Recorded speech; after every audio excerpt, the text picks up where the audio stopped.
television reporters and 5 Congress people who are all in the closet. They're in the closet about understanding about their support of Palestine, and they're actually really afraid. I'd say that they're probably as afraid as gay people were in the 1950s to come out. And one of the people that I know is Larry King, and he's actually supportive of Palestine. Is he really? But he's totally afraid to talk about it.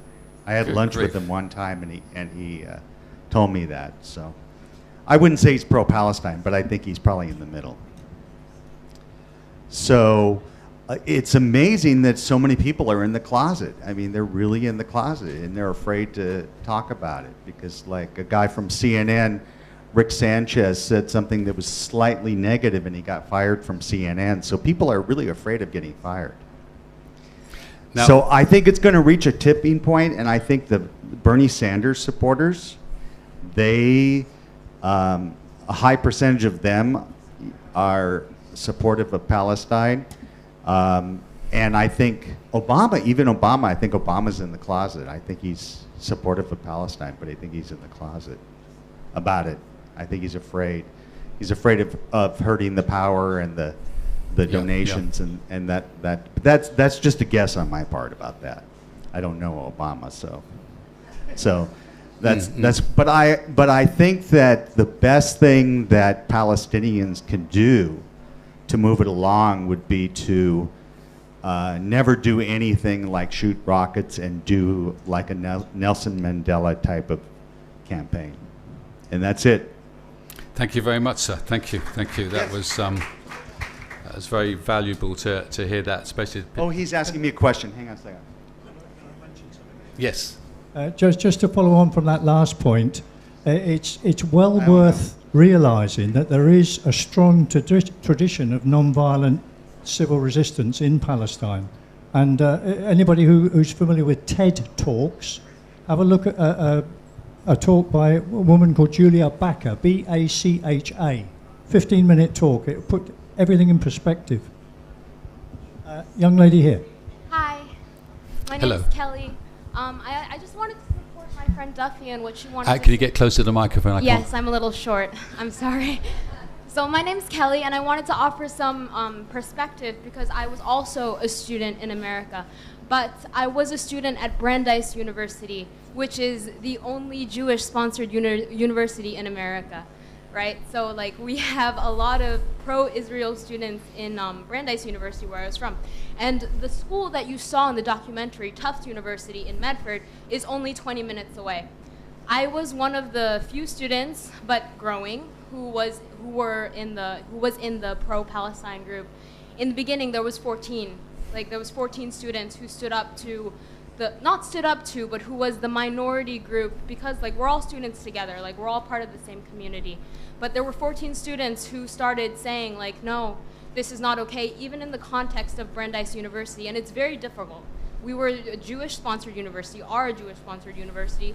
Israel flags are everywhere, but I just wanted to give hope to the room in saying that there are students, even in such a small, specific context, that are looking towards alternative news sites, that are looking towards the facts, using video footage to say like, no, this is wrong, and they're standing up for it. And another interesting perspective is the first time I ever heard about Palestine, ever, was when I was 14 years old, 13 years old, and I was in a Catholic high school. And the reason that I heard about Palestine was one of my good friends, Sherry. She was Egyptian, and her father got fired after 9/11 because of the anti-Muslim everything that happened. And she learned about Palestine through her father, came to the Catholic high school in Demorest, New Jersey, in Bergen County, and said, you know, this is wrong, and like, Kelly, do you want to talk about it? So like from 13, I'm 23 now, from 13 all the way to 2022, when I finished Brandeis, there has been a growing, very active, peaceful, and hopeful student body that's saying, no, like this is going to end, and it's going to end eventually. And at Brandeis, because the context was so specific, we did focus on a two-state solution. A lot of the meetings, like the 25 of us who were there, focused on talking about these two-state solutions. We brought in video footage of Israelis, which is something that is never done. Israelis in Israel standing up to the occupation. Israelis, like women, old women. There was a 60-year-old woman. There was a footage of this 60-year-old woman who walked in line with the Palestinians through the gates every day because that's what she felt was right. So let's not forget that there are people all over who are fighting the good fight. Thank you very much. Thank you. Thank you. I would just like to reinforce that point about the support from Israelis and American Jews for the Palestinians. And Max Blumenthal is an Israeli, is very vociferous. It's difficult for left-wingers in the Israel today to come out and be vociferous about it, but they are trying, and there is some movement on that. So we must remember that it's not just about Israelis, and that the Israelis or the Jews worldwide are a monolithic entity. There are not. There are lots of factions and differences in between them, and we are trying to appeal to the moderate and the slightly anti to the Palestinians, because if they can come on board, then we're going to more likely get a solution. But thank you, Kelly, very much for that. This young lady here, and then yeah, go on. Hello, my Good evening. name's Rihanna. I'm not American, obviously, but actually I think we obviously have spoken a lot about the US and their media coverage and how much it will impact the opinion of the whole Palestinian-Israeli conflict. We did see Hillary Clinton in the video, who is pro-Israel. We have spoken a little bit about Bernie Sanders, I think. Yep. Covered Bernie Sanders. And as far as we can see, he is sort of, I think a lot of people assume that he will be pro-Israel because he's a Jew, or maybe he's just, you know, a self-hating Jew, as a lot of them are. But, you know, is there a good outcome to the next election? And if there is, what do you think it will be? Well, I can't predict who's going to win. I wish I could. I would vote for Bernie to get him in. Hillary Clinton is clearly a member of the establishment, and that means giving almost, I say almost, it's not 100%, almost unconditional support for Israel. But Israel does have to do it as what it's told in key areas of American foreign policy in that region and beyond. So she is much more likely to maintain the status quo. Whether Bernie can oust her as the Democratic candidate, it doesn't seem likely at the moment, which is a great pity. If he were to be the candidate, and if he were to win, then I think he would still be under massive pressure from the establishment to tone down any pro-Palestinian feelings that he may have. I think it's incredibly difficult. I was listening to someone the other day who was reminding us that unless the military-industrial complex, the deep state, call it what you will, are on board with you, the president, on a policy, then that policy ain't going to happen. So there's much more to it than the candidate themselves, their own personal particular views, unfortunately. Okay. And Donald Trump? Yes, Donald Trump. I haven't listened much to Donald Trump in the last 4 months, but I was listening to some of his interviews about 5 or 6 months ago, and he has some very pertinent observations to make about what's going on in the Middle East. He has some very pertinent things to say about the Ukraine, Iraq, and Syria, and all the things that I get upset about. He was explaining this well and understood what a disaster this has been, and it should never have happened. So that was then. Yeah, so I did find him quite insightful, and this wasn't in a public speaking. This was on an interview in a hotel room somewhere. So I was quite impressed by his knowledge of international affairs. Seemed to be wider than a lot of the candidates I'd previously seen on there. But I'm not sure what's been going on the last 4, 5 or 6 months, and how whether he's got more extreme in his views as we get closer to the election, whether he's going to moderate them again if he gets selected. I don't know. Okay, we've got about 15 minutes left. I believe the gentleman in the glasses was waiting next. Did you want to speak, Imtiaz? And then the lady in the red shirt. Thank you. Good evening, Nick. My name is Imtiaz Muqbil. I'm a Bangkok-based journalist. For most of you who don't know, for 15 years I wrote the most pro-Palestinian column in the Bangkok Post. This column was gagged in July 2012 for reasons that were never actually made clear. But my question is really related to the fact, growing evidence that a lot of the same lobby and propaganda is actually moving now into Asia. And there is evidence of that. One only needs to look at the letters to the editor that used to come after my columns used to appear in the Bangkok Post. And it was exactly the same talking points. And if you, it's all in the public domain. I mean, the journalists who get invited on these fam trips to Israel, and all the other things that are being done, it's the same talking points, the same sheet that is being rolled out in Asia. And I guess if we don't want to land up having to repeat exactly the same attack on the hearts and minds of the public in Asia, something will need to be done to keep a watch and nip that same propaganda from having the same effect in Asia. It's happening in India. It's certainly very well strongly underway in Thailand, in Myanmar increasingly, Philippines. Are you talking about the Israeli lobby here? Yes, basically yes. And it's, I mean, you just need to open the newspapers and check out the ownership of these newspapers, and who's been taken on fam trips to Israel and other things, and it's quite obvious. I mean, there was nothing secret about the documentary. It was just a very cold-blooded analysis of facts that are in the public domain, and you can actually see that here rolling out in Thailand, in ASEAN, in India, in many parts of the countries. So I guess what my view is, and I'm a victim of that, having written this column, which is also, by the way, on the public domain. I'm refused to be gagged, so I've put all my columns up on my website. So if you want to read it, it's all up there. Imtiaz, that's what agency again? Travel? Yeah, it's called Soul Searching. It's up on my Soul website. Searching. Yeah, but anybody who wants it, I'll be happy to pass this on. But my question really is, how does one stop this lobby from rolling out in Asia and having an effect? What role do we play as watchdogs to stop that from happening right here? A good question. And I'm sure there isn't going to be an easy answer to that, apart from perhaps saying that the mainstream media is having circulation problems, and certainly amongst the younger generation. And I think more and more of us are going to alternative news sources to find things out. And maybe that's self-defeating on the part of the mainstream media to be pandering to those types of agendas and the agendas of the elite generally.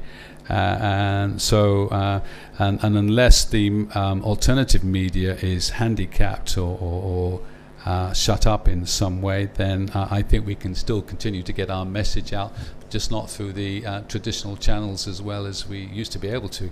I actually had an article that was going to be published in the Sunday Bangkok Post. This was about 6 years ago, and it was pulled.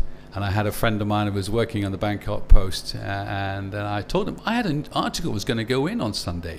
He said, that's why he came in. He talked about a particular journalist who had close links to the American embassy, who came in and rapidly wrote up an article when I think they discovered this article of mine had slipped the attention of the main editor. When they'd spotted it, they had a gap to fill, and he came in and filled it. So there's a small anecdote there on that. Okay, lady in the red shirt. Sorry to keep you waiting. No. My name is Karin. I'm from Switzerland, but I finished my studies in Ramallah at the University of Birzeit, and I lived there for a certain time, also in the Gaza Strip.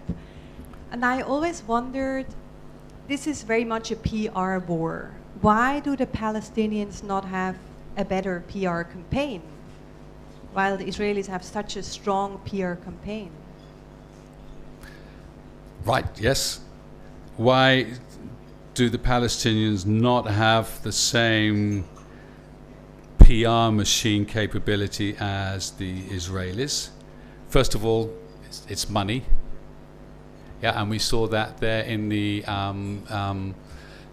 Arabic PACs, what they call them, political action committees. AIPAC is the Israeli one. We saw the amount of money being raised by the pro-Israeli PACs was, what was it, $50 or $60 million in the last 10 years, and we had about $800,000 from the pro-Arab one. So there's a question of lobby money going in to lobby politicians, but clearly in the newspapers as well. So one's about money. The other problem I think the Palestinians have is that many of them are actually locked up in Gaza or the West Bank. So it's very difficult for journalists to get in and have them on mainstream TV. The ones who are mainstream TV tend to be those ones who are living in the West. And they don't get the same airtime either as the pro-Israeli lobby people. So there's that media bias, and it's about money, and it's about access to them. And journalists are denied access certainly into Gaza, and I think it's very restricted into the West Bank. So all sorts of problems the Palestinians face. I mean, yeah, but I've seen that. But at the same time, you have so many educated Palestinians who live like all over the globe. So is there any attempt, or do you see any attempt that they are getting together more organized as well and more focused on a better PR campaign? Because you have so many people who are media savvy, who are living in the Gaza Strip, for example, or in the West Bank, who would have all that footage as well. Well, I think it's been a hostile climate. When I first was telling people here in Bangkok, my American colleagues and others will get a little bit upset with me, my family and friends as well, about this. And what on earth are you talking about? The Palestinians are terrorists. And we heard a speaker earlier at the microphone talk about the problem of her Egyptian friend whose father, I think, lost his job at 9/11 on that. So there is a hostile climate, and there's certainly an Islamophobic climate in much of the West, and part of that taps into anything Palestinian as well. So that I think is part of the deal. It's not a friendly environment to be a Muslim in the West. We want to get a particular message out. Now, yes, you're right. The Mayor of London, Siddiq Khan, is he going to use that platform for a pro-Islamic agenda? No, I don't think he will. No, he shouldn't. No, you're absolutely right. You're absolutely right. I think we need him to be well embedded as a Muslim who does a great job as the Mayor of London for Londoners. Yeah. I don't think there is. Gentleman in the grey shirt, I think that will probably need to be the last one, unless anybody else is... one more. Okay. Okay. Anyway, I'm a longtime member of the club. I really enjoy coming here. I'm a part-time resident. And I thought tonight would be an interesting perspective that is different than what you normally get in America as far as the normal, 6 o'clock or 11 o'clock news, or well, it's 24-hour news now, whatever you're bombarded with. So this was an interesting change from what you would typically get. I've lived in Europe. I've, as I say, part-time resident in Asia, and traveled through much of the rest of the world. My question was actually going to be quite similar to what the lady from Switzerland had before. It seems to be that with, at least as far as population, we're talking about a very small number of people, the Israeli people, that can, form this incredible PR and force to cause change in their favor from a perspective. I guess to pose a question, because she had most of my question, was I also think that, or do you think that right now there's a little bit of this news and events it's sort of an ebb and flow. There's high points which were highlighted in the film when the heavy bombing and the attacks were taking place, and it's like 9/11. I mean, I was on a plane when 9/11 happened, and you just remember these moments, at that point in time. Right now, it seems like that there's actually, and I'm kind of surprised that an Israeli person didn't get up here. I've been to an AIPAC meeting, but I'm not Jewish. But and if you go to these meetings, for sure you get I believe, the Israel perspective, versus some of the perspective you might get from typically an American Israeli. But right now, I think that the bloom or the focus is off this topic. There's really no discussions. So many people were against the Arab deal that was promoted, and you know, I think as far as the elections were concerned, and this was one part of it, I think there's a strong component of the people that are running for the presidency in the United States that are for undoing the Iranian policy, because they think that is even more destabilizing, and so many even Israeli politicians were forced to vote for that. So I guess the question is, do you think that right now this topic is really, you know, I don't say less important, but in terms of the news coverage that you're getting, I mean, I did comment to another person the other day. We were kind of talking about a topic like this, and I said, you know, it's kind of funny. I mean, it's like Israeli's not in the news right now, either for doing something good or for something bad. So I guess that's the question is, you know. Anybody I could answer that. Is Palestine Israel a big issue? It only seems to hit the press when we have things like Carsted and Protective Edge a couple of years ago. Is it newsworthy, the Palestinian issue? I think it absolutely is. You only got to look at people like Al Qaeda and Osama bin Laden and see part of their motives, and their motives is to see the Palestinians get their state. So it's a key feature mobilizing extremists in the Middle East. So if we're looking for a solution in the Middle East generally, then the Palestinian issue has to be a key factor in that. I would also just point out that the Palestinians are the world's largest refugee problem. Yeah, and it's the longest one. So it's a massive issue. It's just under the radar most of the time. Okay, it's quite fitting that our final question comes from a Palestinian refugee currently residing in Bangkok, Tamam, who has been a very good member of Palestine Solidarity campaign for some time. Tamam, good to see you here, sir. Good evening, keep it brief. Keep it brief. Actually, I want to add two things. I don't know how to say, but in our like legend or in our education, we have to separate between Zionists and the Jewish guys. For us, we didn't have any problem with Jewish because my father, grandmother, she's Jewish, so we didn't have any problem with Jewish. All of us, we in Arab country, in Syria or Palestine or I think Egypt, also in Morocco, there is many Jewish, and all of us, we are one nation. So there is no difference between this legend. This is one. Second thing I want to add. The answer for this lady, she's asking why the Palestinians, they didn't have the same resources, same Israel. Just you have to know one thing, that Israel, it come to Palestine for one thing. It have to control Arab country, because you know, the Arab country have we called it the gold oil. It's the petrol. This is 100% what they want to do. It is very important. For all the world. For that, the Palestinians all the time, they are very weak. So no one can support. And nowadays we have something new. Also the Arab governments, some Arab governments now, they are like killing the Palestinian more than the Zionists. Let's talk about that. Thank you. Thank you very much. Cheers, Tamam. Thank you. Can I pass it over to you?